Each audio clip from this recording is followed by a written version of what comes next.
All right, guys. So I already had a couple people that know me that contacted me. They're like, "Why are you going back and doing these knives again?" So this whole series of knives that I'm doing is because there was a lot of response when I asked, what would you guys like to see? There was a whole bunch of people that responded back and said that they would like to see me revisit knives that I've done in the past, and are my opinions still the same years later? So what we're doing in these videos is these are videos where basically we're going back and we're looking at knives that I've owned for a long time, and do they still hit that little tickle me Elmo giggle spot that makes us all happy when we purchase a new knife? Do they still have that same appeal? And for the most part, most of the things that are my case do, and that's the stuff that we're revisiting. There's going to be some of these that that videos have not been out that long on, but I'm going to try and keep it as fresh content, and so we can go back and we can revisit things and look at them years down the road, like I did with the DOC and my NTAC and some others. We're going to continue to do this as content that you guys requested. So I do like to listen to what you guys say. So if you have any new ideas for content, be free to find those things in the community tab and respond back on them. So without further ado, here comes the video.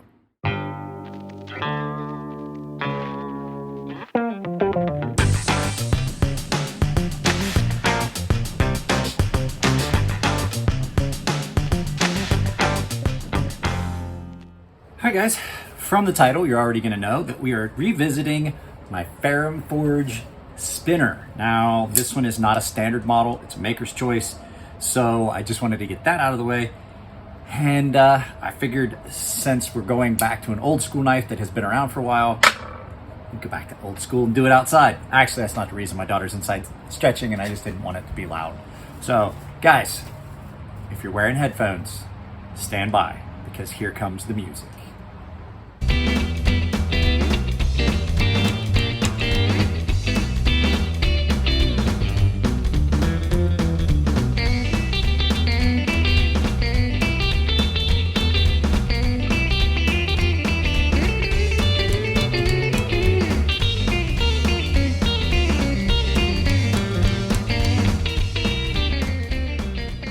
Things have not been going as swimmingly with this video as I had really hoped. I figured this was just gonna be a quick and easy revisit, but everything that could go wrong has. Lighting issues, wind issues, garbage truck, helicopters, and then my phone decided it didn't want to work. But here we are. It looks like it's finally working, and we're gonna take a look at the Ferrum Forge spinner collab with Mike Gavko over at Gavko Knives.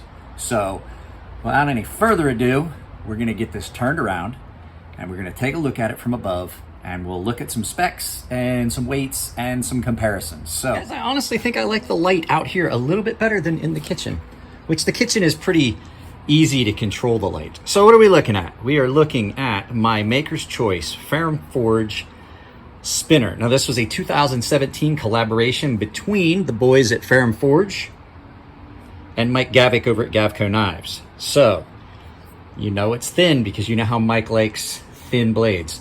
So this is a really, really interesting knife in the fact that this kind of went out of Chris and Elliot's comfort zone. Blade shape was very unique. It's a clip point, but if you look, it almost has a Tonto-esque blade shape to it there. Where the lines on this are like my favorite lines on any Ferrum Forge knife. So you get a really, really nice Gavko-esque style with Chris and Elliot's spin on it. So this knife is really thin behind the edge compared to a lot of their other knives. It is a titanium frame lock, flipper, and it does have a finger aperture. This is one of the first knives that they did that had a great big one. They started adding these in a little bit later. Archbishop, I think, was one of the first ones that they really started doing, and it just stayed with their knives. Closed, really cool lines. So let's go ahead and let's look at some specs. So let's do some weight. Let's do some weight first on this, and this is a weird angle for me. So let's bring this up, and it should be in ounces. So you're looking at, on this one, 4.5 ounces. So it's not all that heavy. you're looking at, I got a little cheat sheet over here with some specs on it. So you're looking at an overall length of 7.85, 7.87 actually, 7.87 on overall length, blade length of 3.5 inches with the big choil in here, so you wind up with a little bit less than that for cutting edge. Blade thickness is 0.18, like all of their in-house knives. But when they had this ground, when they got this ground, it was ground really thin, and it is really slicey. And this, like I said, is a Gavko collab. It's done in AL4V titanium. Their typical lock bar insert with a rolling detent, single-sided pivot, and it's just got the clean lines that you'd expect from a collaboration between those two. So, $595 was the standard price, but this was not a standard price because this is all hand carved by Elliot. These scales that you're seeing on here, they were all carved by hand with a Dremel, including the ones on the back. And then it was given to Chris to get this really cool two-tone finish. And they called this one the Marlin because it kind of looks like a Marlin. I mean, don't tell me it doesn't. It looks like a Marlin. So, yeah, really, really awesome knife. I got this knife secondhand. This knife had been in for some repair. The guy that had it in for repair decided he didn't want it. He gave me a screaming deal on it because he won it in a lottery. So I did not pay anywhere near what I should have for this knife.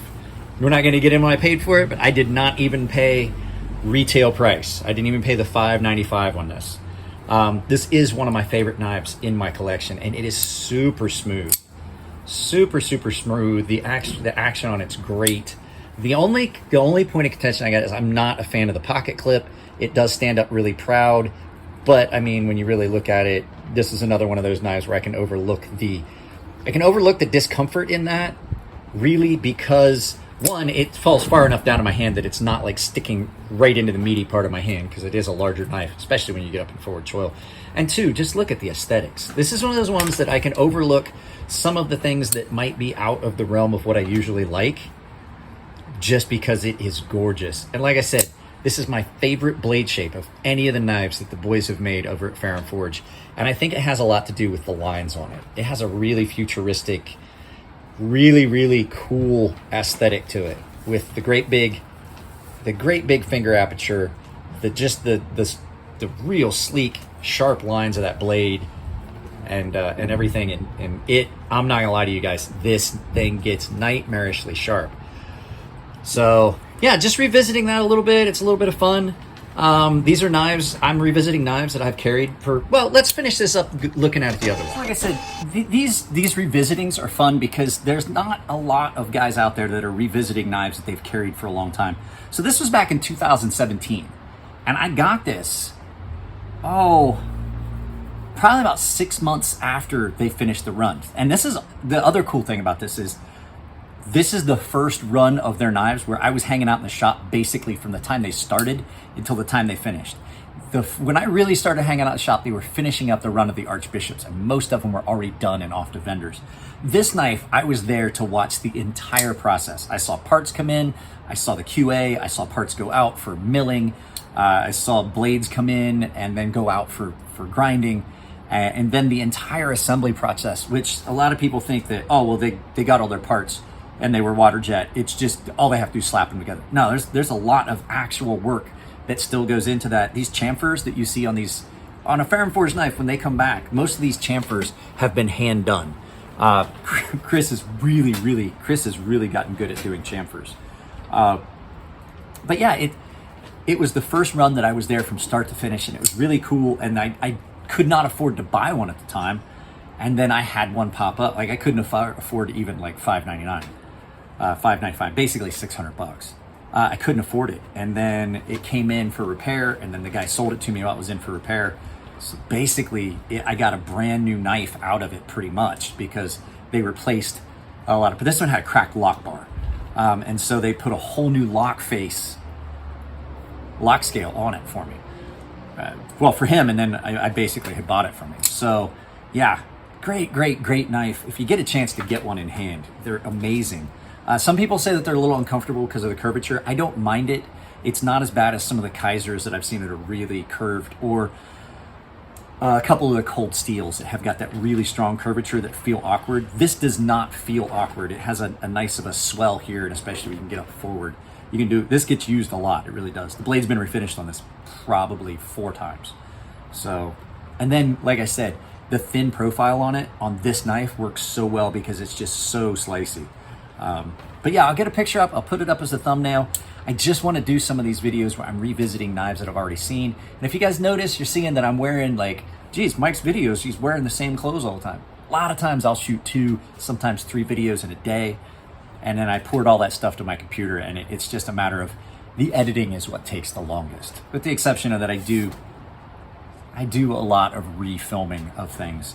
So guys, that's it. Like I said, keep it nice in the comments. If you like the videos, give them a thumbs up. If you don't like them, give them a thumbs down. If you want to support the channel, there is a join link in the description, and there's also a join button on my main channel. This is currently the 2nd of July. On Saturday, I will be picking the winner from my subscribers. No, not my subscribers, my paying members, for that giveaway I'm doing for them, where Nico's going to hydrographic, and then I'm going to sharpen a knife of their choice, as long as it's something that can be done hydrographic. So guys, take it easy, take care of yourselves, have a good 4th of July weekend. If you're one of my members that's getting to see that up front ahead of time. If not, you guys will see this in like probably the week after the 4th. So love you all, take it easy, and I'll see you in the next.